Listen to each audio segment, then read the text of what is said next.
Class 10th subject English lesson 1 letter to God. इसी के अंतर्गत ये पोयम है फायर एंड आइस, और इसको जो लिखा है वो किसने लिखा है? रॉबर्ट फ्रॉस्ट ने लिखा है। तो चलिए इनका लाइन बाय लाइन पहले मीनिंग समझते हैं, फिर इनका अर्थ समझेंगे। तो फायर का मतलब समझते होंगे आग। यदि आग बहुत हो तो पूरी धरती को समाप्त कर सकती है, और यदि आइस इतनी ज़्यादा हो कि पूरी धरती को कवर कर ले तो भी यहाँ पर ह्यूमन रेस पूरा समाप्त हो जाएगा, लिविंग बींग समाप्त हो जाएंगे। तो यहाँ पर देखिए इसी सेंस में ये पोयम लिखी गई है, रॉबर्ट फ्रॉस्ट ने लिखा है इसको। Some say the world will end in the fire, some say in ice. तो यहाँ पर पोएट जो है दो आइडिया बता रहा है कि ये जो अर्थ है, ये वर्ल्ड है, ये संसार है, दो तरीक़ों से ख़त्म हो सकता है। पहला तरीका ये है कि ये आग के द्वारा ख़त्म हो सकता है, और दूसरा है ये बर्फ़ के द्वारा ख़त्म हो सकता है। अब आग और बर्फ़ कैसे ख़त्म कर सकते हैं, दुनिया को समझते हैं। From what I have tested of desire I hold with those who favour fire.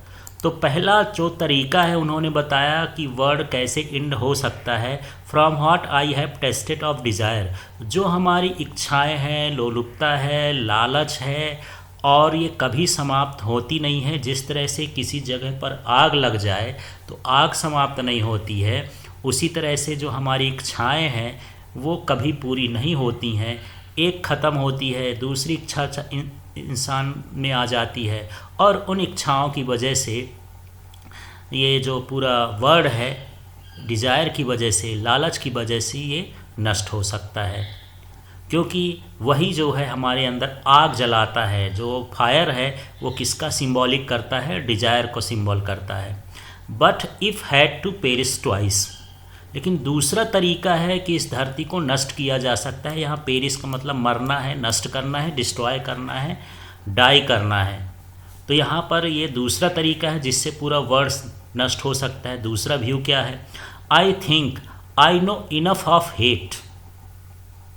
मैं ये सोचता हूँ कि यदि इतनी घृणा हो जाए, नफ़रत हो जाए, प्रेम नाम की कोई चीज़ ना हो, to say that for destruction ice, तो इस घृणा की वजह से ये पूरा जो वर्ड है वो नष्ट हो जाएगा। यहाँ पर हेट को जो है आइस के साथ सिंबलाइज किया गया है।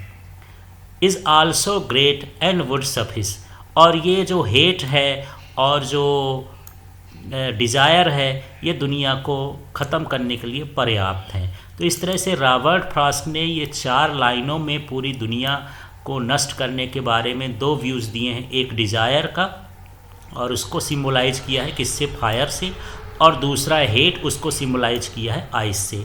तो चलिए यहाँ पर देखते हैं, इसकी समरी को समझते हैं, इसका मूल अर्थ क्या है। Robert Frost poem Fire and Ice is a strong symbolic poem where the fire is used as emotion of desire and ice that of hatred. तो यहाँ पर जो रॉबर्ट फ्रॉस्ट की पोएम फायर एंड आइस है, एक ये symbolisation है, metaphor use किया गया है इसमें, कि हम मनुष्य की 2 तरह की भावनाएं होती हैं।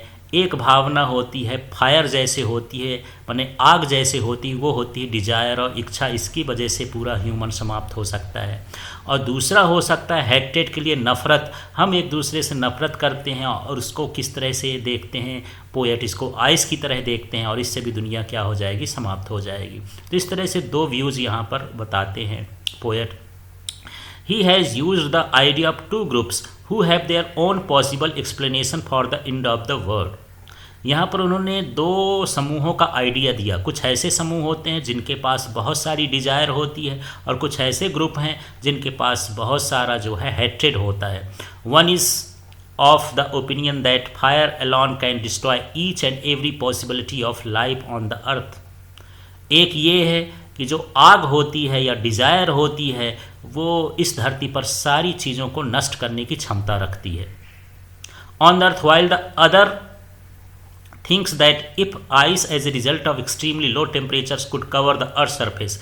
जिस तरह से एक यदि बहुत ठंडा टेम्परेचर हो जाए, लो टेम्परेचर हो जाए, तो पूरी धरती को आइस कवर कर सकती है। इसी तरह से यदि पूरी धरती में घृणा फैल जाए तो पूरी धरती इस घृणा के कारण, नफरत के कारण एक दूसरे से लड़ भिड़ करके क्या हो जाएंगे, एक दूसरे को समाप्त कर देंगे।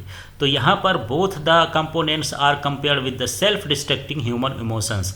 यहाँ पर ये है कि ह्यूमन जो मनुष्य की जो भावनाएं, ये दो भावनाएं हैं, ये सेल्फ डिस्ट्रक्टिंग हैं, स्वयं ही मनुष्य का विनाश कर सकती हैं, इस धरती का विनाश करती हैं। तो इस तरह से जो पोएट है, ये दो व्यूज़ हैं कि इस दो व्यूज़ के चलते पूरी धरती नष्ट हो सकती है। तो आपको अब समझ में आ गया होगा, यहाँ फायर का मतलब डिज़ायर है और आइस का मतलब हैट्रेड है, और ये दोनों ही चीज़ें ये ह्यूमन इमोशंस होते हैं, एक तरह का डिज़ायर और एक तरह का हैट्रेड, जिससे दुनिया क्या हो सकती है, नष्ट हो सकती है।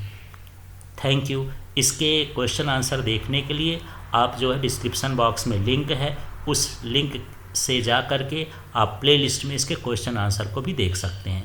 Thank you.